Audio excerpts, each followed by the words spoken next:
आदाब, नमस्कार। परभनी आज तक में आपका स्वागत। मैं महमूद खान, आप देख रहे हैं परभनी आज तक। कोरोना के प्रसार को रोकने के लिए जिला कलेक्टर द्वारा बाजार का निरीक्षण। परभनी शहर में कोरोना के बढ़ते प्रसार को रोकने के लिए परभनी के जिला कलेक्टर दीपक मुंगड़ीकर सहित उप विभागीय अधिकारी डॉक्टर संजय कुंडेटकर के दस्ते द्वारा सड़कों पे उतरकर दुकानों का निरीक्षण किया है। उन्होंने बाजारों का निरीक्षण किया है। नागरिकों सहित व्यापारियों का जो नियमों का पालन नहीं कर रहे हैं, ऐसे नागरिकों सहित व्यापारियों पर कार्रवाई की गई है। शहर में जिला कलेक्टर के स्वयं निरीक्षण किए जाने पर शहर में हर कोई कोरोना के नियमों का पालन करता दिखाई दिया है। जिला कलेक्टर के साथ सुबह से ही बाजार में गश्त कर रहे स्क्वाड ने नियमों का पालन न करने वालों पर कार्रवाई की है। जिला प्रशासन द्वारा कोरोना वायरस के बढ़ते प्रकोप के खिलाफ एहतियाती उपाय जारी किए जाने के बाद भी आम नागरिक सहित व्यापारियों ने भी इस कोरोना वायरस पर अपनी आंखें मूंद ली है, जिसके चलते जिला कलेक्टर दीपक मुंगड़ीकर सहित उप विभागीय अधिकारी डॉक्टर संजय कुंडेटकर उन्होंने शहर के शिवाजी चौक, गुजरी बाजार, कच्ची लाइन आदि भागों का निरीक्षण किया है। व्यापारियों और वाहन चालकों को मास्क के उपयोग न करने पर जुर्माना लगाकर कार्रवाई की है।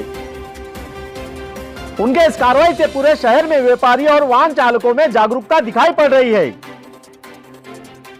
जिला कलेक्टर इन्होंने शहर के विभिन्न दुकानों का निरीक्षण किया है और दुकानों में सैनिटाइजर की व्यवस्था की और मास्क के उपयोग की जानकारी ली है। जिला कलेक्टर इन्होंने शहर के जनता बाजार, कच्ची बाजार, गुजरी बाजार आदि परिसर के दुकानों का निरीक्षण किया है। कोरोना योद्धाओं को सरकारी सेवा में शामिल किया जाए, विधायक बाबा जानी दुरानी इनकी स्वास्थ्य मंत्री से मांग। परभनी जिले के कोविड सेंटर में कोरोना योद्धाओं को सरकारी सेवा में शामिल किए जाने की मांग विधायक बाबा जानी दुरानी इन्होंने राज्य के स्वास्थ्य मंत्री राजेश टोपे से एक पत्र द्वारा की है। पत्र द्वारा यह मांग की गई है कि परभनी जिले के कोविड केंद्र में कोरोना योद्धाओं जिन्होंने कोरोना काल के संकट समय के दौरान अपनी जान जोखिम में डालकर रोगियों की सेवा की है, उन्हें सरकारी सेवा में शामिल किया जाए।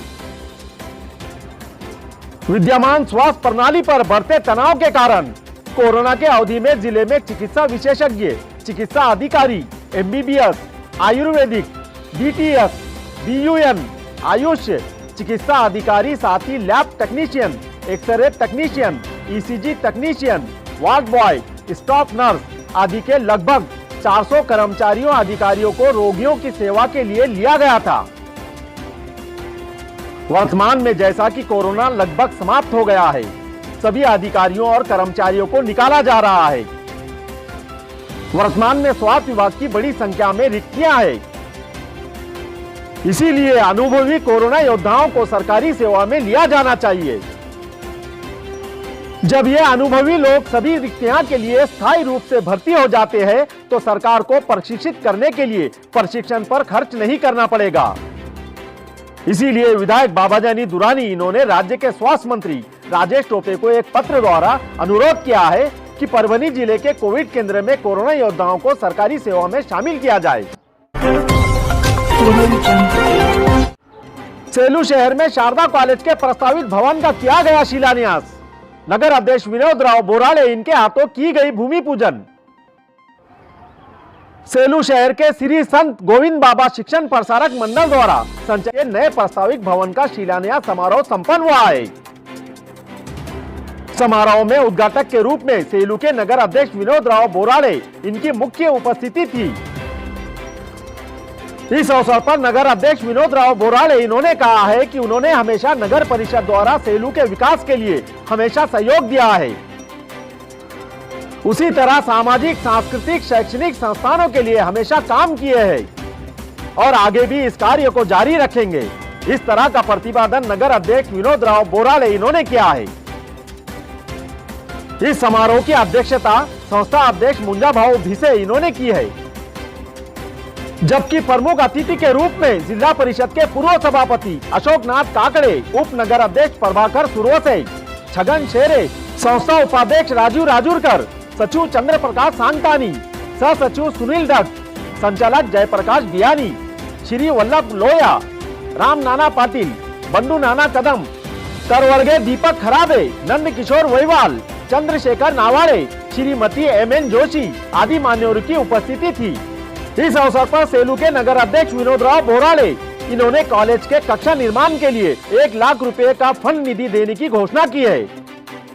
उसी तरह एकनाथ पौड़, MN जोशी, नारायण ढगे इन्होंने एक कक्षा के लिए निर्माण के लिए फंड देने की घोषणा की है।